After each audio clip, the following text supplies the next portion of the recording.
According to Transparency International's latest Corruption Perception Index, more than two-thirds of African countries received less than 50 points, with an average rating of 32 points. No nation has ever earned a perfect rating of 100. This is why the Commonwealth is meeting her members in Africa to find ways to fight corruption. My guest on this week's episode of the program talks about how the global body plans to help Nigeria and Africa in the war against corruption.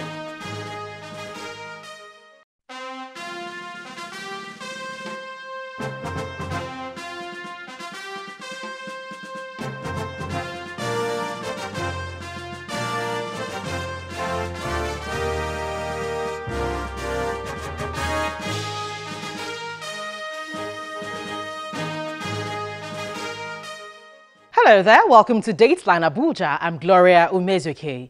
The United Nations Economic Commission for Africa says about $148 billion are drained out of the continent through various corrupt activities, an act which represents about 25% of the continent's average gross domestic product. We had a conversation with the Secretary General of the Commonwealth on efforts to curb corruption on the continent. But first, what are the stories that made the headlines within the week in the nation's capital?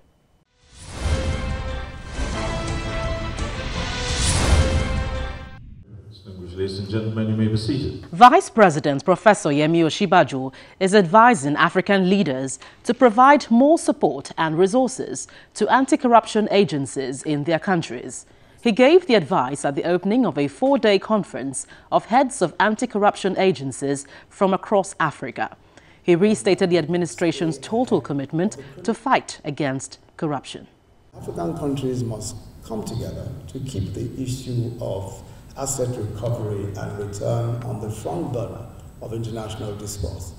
Continuing partnerships and collaboration cannot be overemphasized.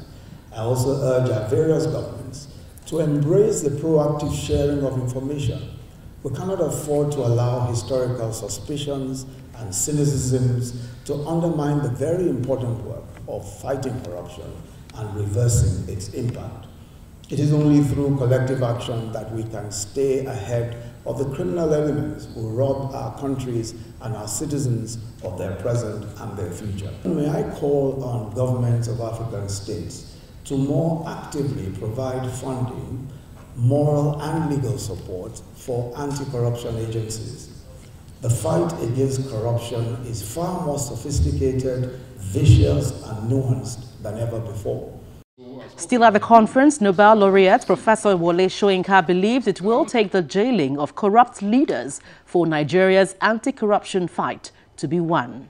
I took the trouble yesterday to visit the headquarters of EFCC. I wanted to see what will be the mode of hospitality for some of our leaders who will surely sooner or later pass through the doors of that beautiful building not far from here. I think until, I'm not a vengeful person, but I think until we make sure that some of our leaders pass through those doors, the struggle against corruption in this country will not be won, will not be over. At least 3 persons were injured in Abuja as police and members of the Islamic movement in Nigeria clashed once again at the Federal Secretariat complex. The Shiite members had stormed the area to protest the continued detention of their leader, Sheikh Ibrahim El-Zakzaky, and his wife in the custody of the Department of State Services. The angry protesters grounded the complex and took over the roads in the area, which is just a few meters to the presidential villa and the National Assembly complex. The protesters threw stones at policemen previously stationed in the area, and at least 1 police vehicle was destroyed in the process. Calm was restored in the area after a reinforcement of police was deployed to the scene. We were attacking police personnel, police facilities within the Federal Secretariat. As you can see in the hospital, we have 2 of our personnel who have been seriously injured, currently on admission in the hospital. The federal government says it expects the focus labs for the Economic Recovery and Growth Plan to bring in total investments worth $22.5 billion and create over 500,000 jobs by 2020. The Vice President, Professor Yemi Osinbajo, expressed the optimism at an open day event to mark the conclusion of the first phase of the ERGP lab.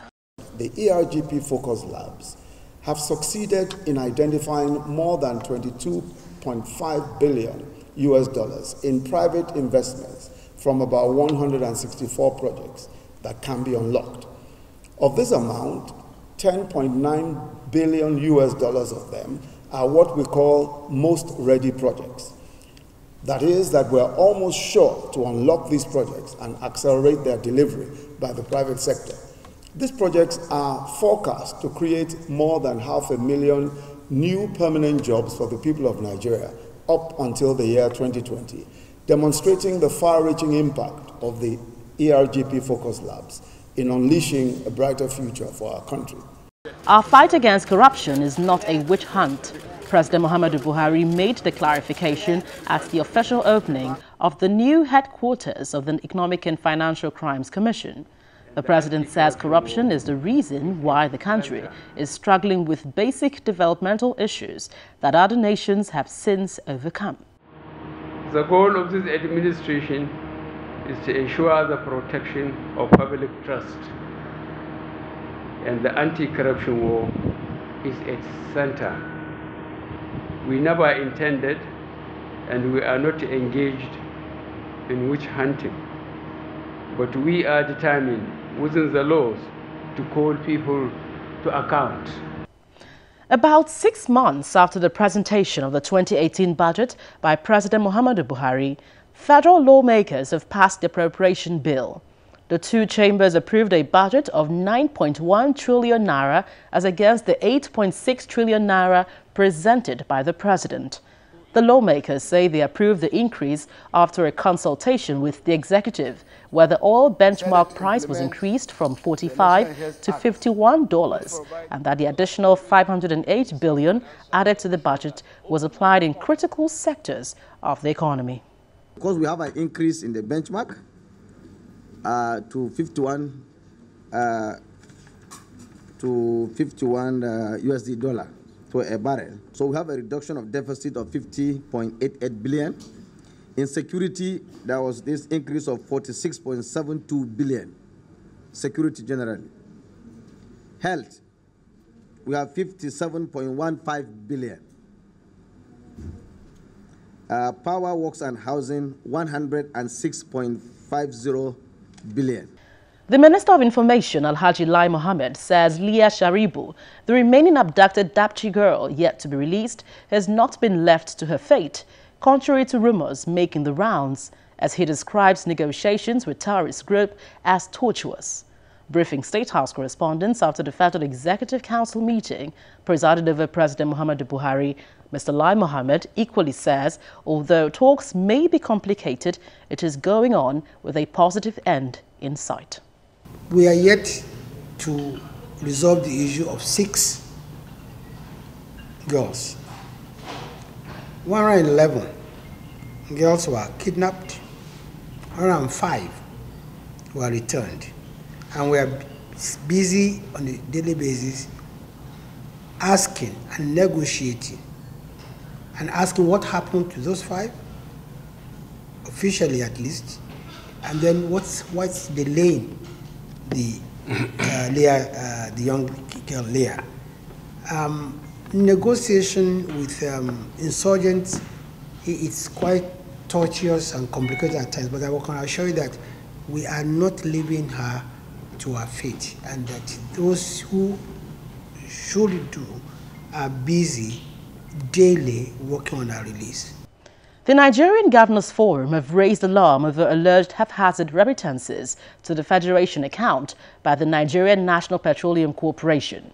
Speaking to State House correspondents after a closed-door meeting with the Vice President, Professor Yemi Osinbajo, the chairman of the Governors Forum, Governor Abdulaziz Yari of Zamfara State, said there are so many questions that are begging for answers from the record of NNPC. He cited the daily consumption of fuel, which the NNPC said had risen to 60 and 65 million litres per day, as against the 33 and 35 million litres per day initially recorded. Subsidies resurfaced again. After the airport of Mr. President, they said there's a cost recovery.